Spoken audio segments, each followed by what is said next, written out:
Assalamualaikum Pak Kiai NH selaku Rois PCN Kabupaten Bekasi dan juga selaku tokoh NU di Kabupaten Bekasi. Pertanyaan saya dari Pak Kiai, semenjak PCNU yang baru ini sudah dilantik, harapan seperti apa sih untuk Pak Kiai ke depan bagi PCNU Kabupaten Bekasi? Monggo Pak Kiai.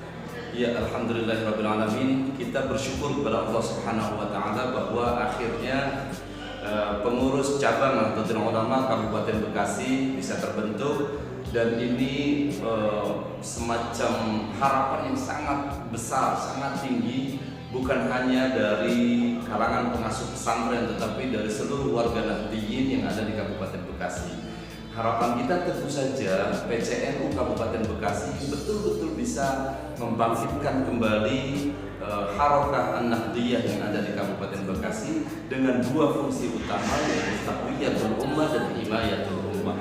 Bukan hanya penguatan ummah dalam soal fitrah, harokah, juga manhaj, tetapi juga penguatan dari sisi ekonomi, penguatan dari sisi networking, lintas sektoral dan lain-lain.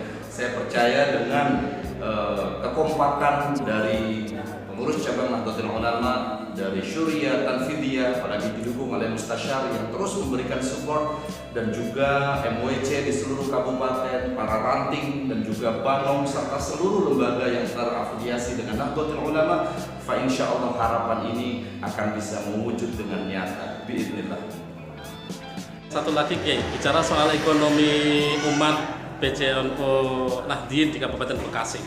Kalau bicara soal ekonomi hanya bicara membuat proposal untuk CSR itu mau udah klasik, udah biasa mana. Nah, saya melihat kemarin terjadi di beberapa media Pondok Pesantren Pak Kiai membuat satu UKM pesantren. Saya tertarik, apalagi di pandemi Covid-19 ini UKM itu semakin terpuruk, terutama adalah warga Nahdliyin. Kebanyakan Pak Kiai warga Nahdliyin itu pedagang buahnya tapi tidak ada mewadai.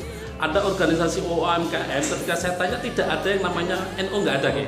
Nah, ini pandangan Pak Kiai ke depan PCNU Kabupaten Bekasi yang berbicara tentang ekonomi, terutama ekonomi UMKM dan UKM. Iya, saya ingin memulai dari ruhnya Nahdlatul Ulama sebelum Nahdlatul Ulama dibentuk, bahwa muassis Nahdlatul Ulama Romo Kiai Haji Hasyim Asy'ari sudah menerapkan sesuatu yang dahsyat sebelum NU itu terbentuk, yaitu adanya yang disebut dengan Nahdlatul Tujjar, kebangkitan para saudagar, kebangkitan para pedagang, yang basisnya adalah koperasi sebagai sokong guru perekonomian bangsa. Jadi para muassis sejak dulu sudah mengajarkan kepada kita sebetulnya bahwa dalam pergerakan organisasi ini, dalam harokah, hal yang harus segera diperhatikan adalah kasbul ma'isyah. Kita tahu bersama bahwa organisasi Nahdlatul Ulama itu tidak didukung secara perekonomian oleh negara atau oleh lembaga-lembaga lain. Dia berdiri mandiri di atas kakinya sendiri.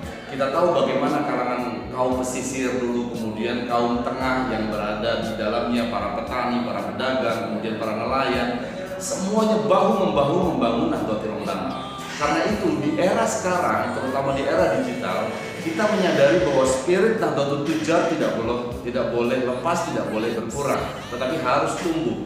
Wabil khusus di Kabupaten Bekasi, kita tahu bahwa Kabupaten Bekasi ini adalah wilayah industri yang sangat pesat pertumbuhan ekonominya.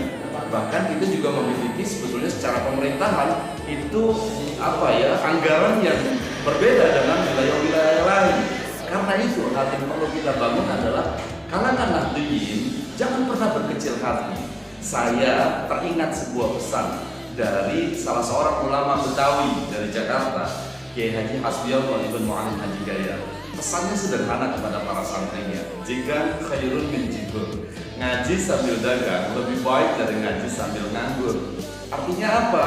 Kita tidak lagi harus melaksanakan sebuah harokah dengan tadi misalnya semacam proposal yang disebarkan atau meminta kepada ini dan itu.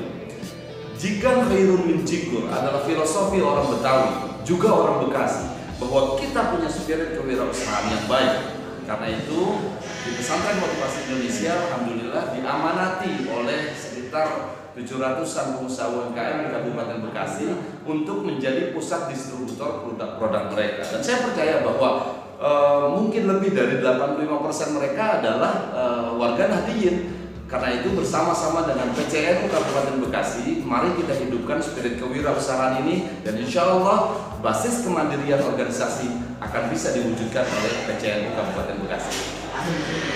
Ya, ketika kita melihat media sosial yang begitu luar biasa, ketika kita klik video tentang ceramah, isinya caci maki, ujaran kebencian, provokasi, kemudian takfiri dan mana-mana. Saya melihat semua media dikuasai oleh begitu. Dan saya tidak melihat bahwa para kiai, para ustadz-ustazah yang ada Nahdlatul Ulama membuat media-media seperti itu, sehingga seperti saran Pak Kiai Abdul Said Aghisil, Ketua PBNU, kita memerangi media. Nah, saya sampai per hari ini saya belum melihat hasilnya. Pandangan Pak Kiai tentang media, pendidikan tentang media, jangan sampai nanti anak cucu kita melihat klik tentang media, apakah itu YouTube, Instagram atau Facebook, tapi isinya hanya begitu saja. Bagaimana menurut pandangan Pak Kiai? Ya, yang utama yang harus kita pahami kan saat ini ada perubahan peradaban. Kita menyebutnya sebuah disruption era terjadinya disrupsi besar-besaran, yaitu bahwa dari dunia teknologi menuju ke digital.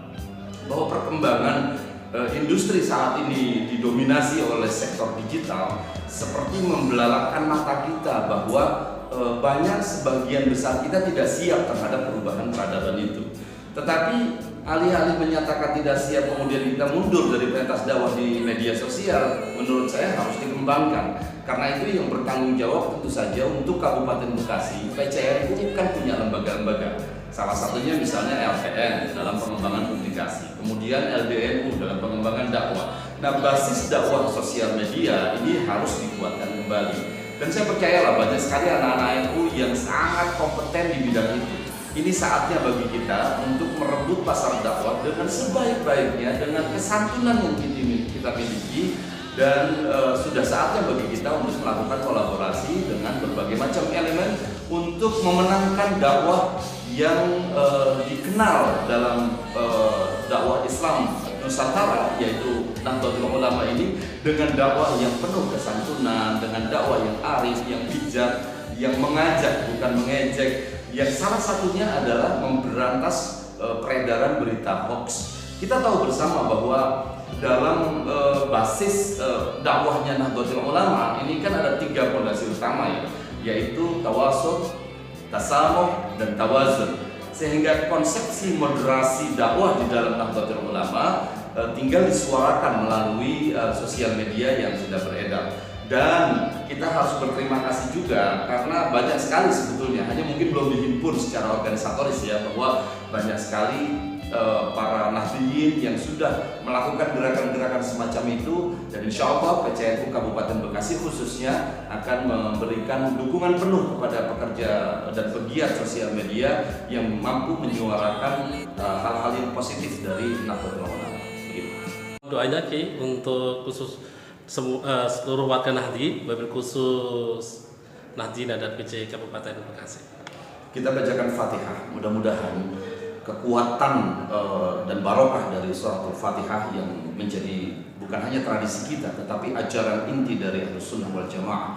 Kita berserah kepada Allah Subhanahu wa taala, khususnya Nahdliyin, Nahdliyat, muslimin, muslimat, dari fatayat, dari ansor, dari semua elemen yang ada di Nahdlatul Ulama, bil khusus dari seluruh jajaran pengurus cabang Nahdlatul Ulama yang ada di Kabupaten Bekasi. Mudah-mudahan Allah berikan kesehatan, keafiatan, kebarokahan buat kita semuanya. Bukan hanya barokah secara fikroh, secara harokah, tetapi juga insya Allah secara finansial dan secara sosial.